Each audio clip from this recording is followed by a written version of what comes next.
2023 December 6-നാണ് ഈ ഒരു കഥ നടക്കുന്നത്. ബാംഗ്ലൂരിലുള്ള വിക്ടോറിയ ഹോസ്പിറ്റലിലോട്ട് വളരെ ക്രിട്ടിക്കൽ ആയിട്ടുള്ള നിലയിൽ ഒരു പേഷ്യന്റിനെ അഡ്മിറ്റ് ചെയ്തതായിരുന്നു.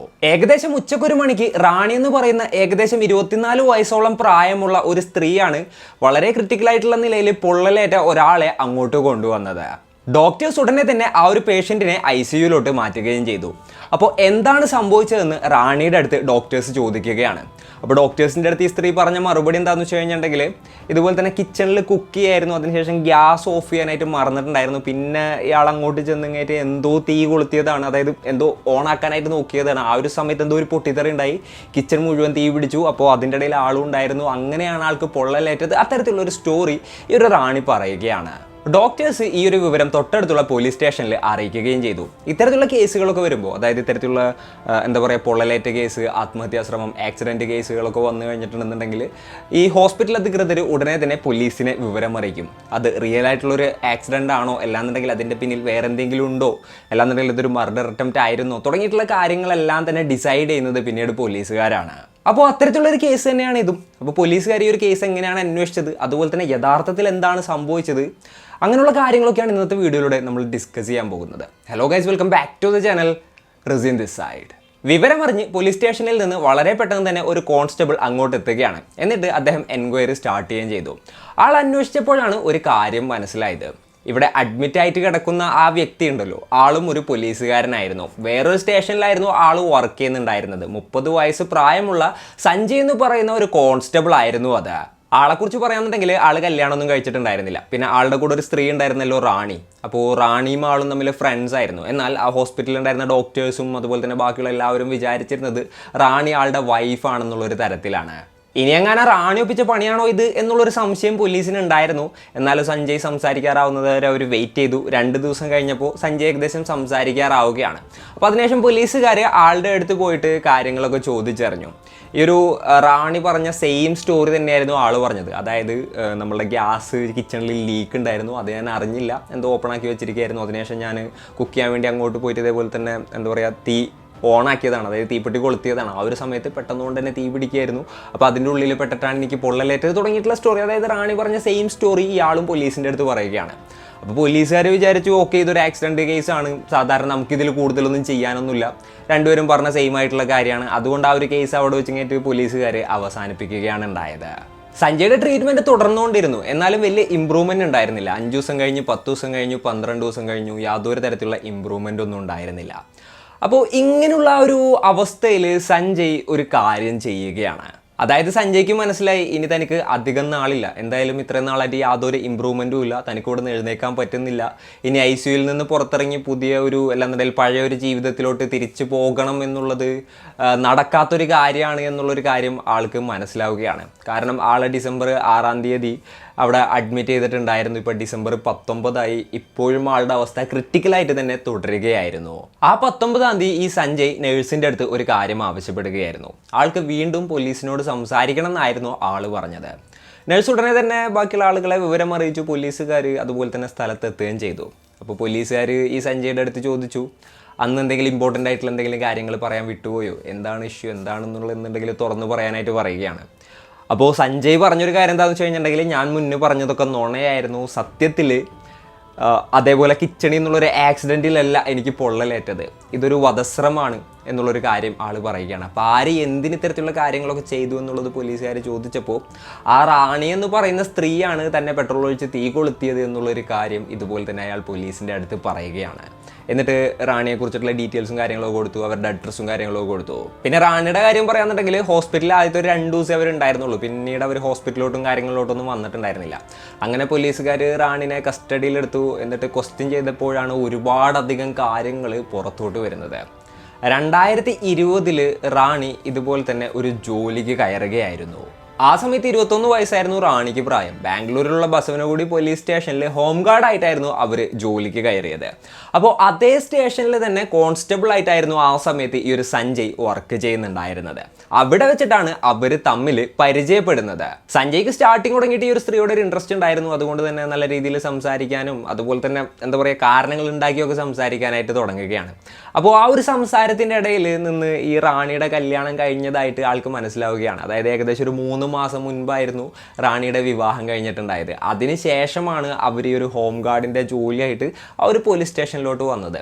എന്നാൽ കല്യാണം കഴിഞ്ഞു എന്നുള്ള കാര്യങ്ങളൊക്കെ അറിഞ്ഞപ്പോൾ ആൾ പിന്മാറാതെ എന്താ പറയുക കൂടുതലായിട്ട് ശ്രമിക്കാനായിട്ട് തുടങ്ങി. കല്യാണം കഴിഞ്ഞെന്നുണ്ടെങ്കിലും എനിക്ക് പ്രണയിക്കാതിരിക്കാനൊന്നും എന്താ പറയുക പ്രണയിക്കാതിരിക്കേണ്ട കാര്യമൊന്നുമില്ലല്ലോ, ഒരു അവിഹിത ബന്ധത്തിനുള്ള സ്കോപ്പ് ഉണ്ടല്ലോ എന്നുള്ളൊരു രീതിയിലായിരുന്നു ആൾ ചിന്തിച്ചത്. എന്നിട്ട് ആൾ വീണ്ടും ഈ ഒരു സ്ത്രീയുടെ അടുത്ത് അപ്രോച്ച് ചെയ്യാനായിട്ട് തുടങ്ങി, സംസാരിക്കാനായിട്ട് തുടങ്ങി, അങ്ങനെയുള്ള പല കാര്യങ്ങളൊക്കെ ചെയ്യാനായിട്ട് തുടങ്ങി. എന്നാൽ റാണിക്കും ഇത് നല്ല രീതിയിലും മനസ്സിലാകുന്നുണ്ടായിരുന്നു, ഇയാളുടെ അപ്രോച്ച് ഏതൊരു ലെവലിലാണ് വരുന്നതെന്നും ഇയാളുടെ ഇൻറ്റൻഷൻ എന്താണ് തുടങ്ങിയിട്ടുള്ള എല്ലാ കാര്യങ്ങളും വളരെ കൃത്യമായിട്ട് തന്നെ റാണിക്കും മനസ്സിലാകുന്നുണ്ടായിരുന്നു.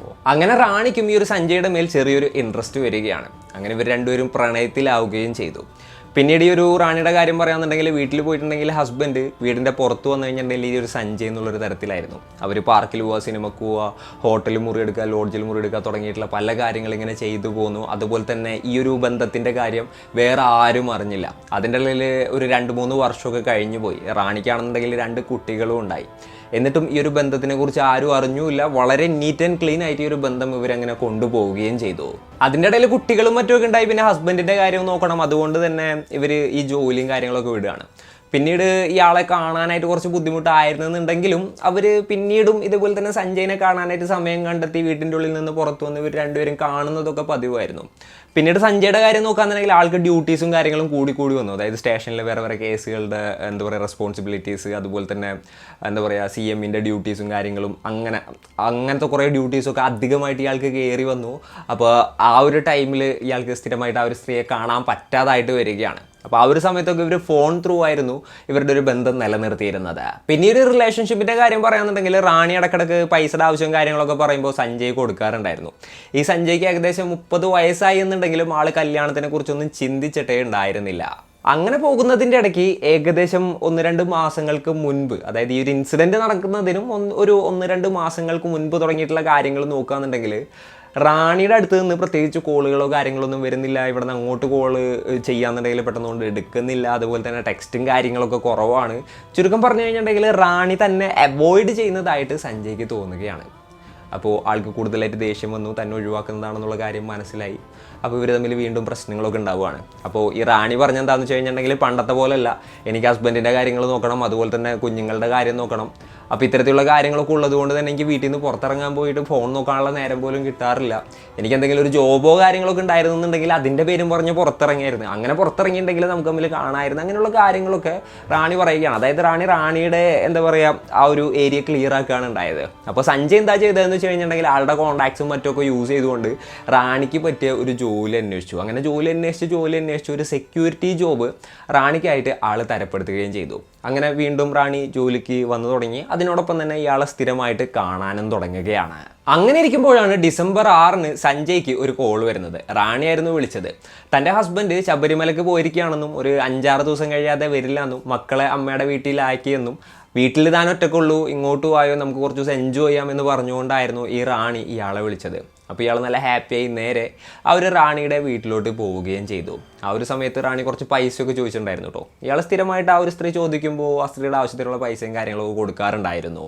അപ്പോൾ പറഞ്ഞ പോലെ സഞ്ജയ് അവിടെ എത്തി അവരവരുടെ ടൈമും കാര്യങ്ങളൊക്കെ എൻജോയ് ചെയ്യായിരുന്നു. അപ്പോൾ അതിൻ്റെ ഇടയിൽ റാണിക്ക് ഇങ്ങനെ സ്ഥിരമായിട്ട് കോളുകളും മെസ്സേജുകളൊക്കെ വരുന്നുണ്ടായിരുന്നു. അപ്പോൾ സഞ്ജയ് പറഞ്ഞ് ഞാനിവിടെ ഉണ്ട് എന്ന് വിചാരിച്ചിട്ട് ആ കോളും കാര്യങ്ങളൊന്നും എടുക്കാതിരിക്കേണ്ട, എടുത്തോ, ഹസ്ബൻഡ് ആയിരിക്കൂലേ, സംസാരിക്കും, ആൾ ശബരിമലക്ക് പോയിട്ട് എന്തെങ്കിലും കാര്യത്തിന് വേണ്ടി വിളിക്കായിരിക്കും, അപ്പോൾ എന്തായാലും ഫോൺ എടുക്കുക എന്നുള്ള കാര്യങ്ങളൊക്കെ ആൾ പറയുന്നുണ്ട്. എന്നാൽ റാണി അതൊന്നും തന്നെ മൈൻഡാക്കാതെ ഫോണും കാര്യങ്ങളൊക്കെ അവോയ്ഡ് ചെയ്യായിരുന്നു.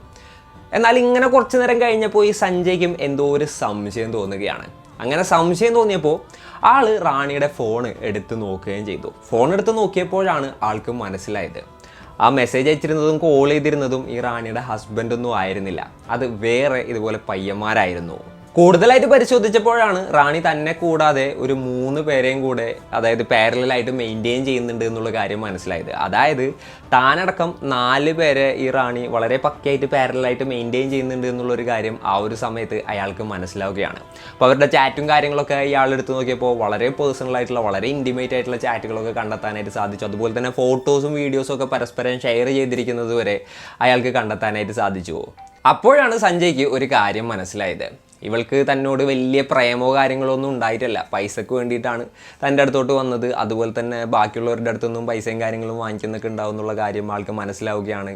അങ്ങനെ ഇതിൻ്റെ പേരും പറഞ്ഞുകൊണ്ട് അവർ അവിടെ വെച്ച് വീണ്ടും അടി ഉണ്ടാക്കുകയാണ്. ഇങ്ങനെ അടിയൊക്കെ ഉണ്ടാക്കിയപ്പോൾ ഈ റാണിയും ആളുടെ അടുത്ത് തിരിച്ച് ചോദിക്കുകയാണ്, നീയും അത്ര വലിയ മാന്യനൊന്നും അല്ലല്ലോ, ഓൾറെഡി എൻ്റെ കല്യാണം കഴിഞ്ഞു എന്ന് പറഞ്ഞിട്ട്, അതായത് അറിഞ്ഞിട്ടാണല്ലോ നീ എൻ്റെ അടുത്തോട്ട് വന്നത്.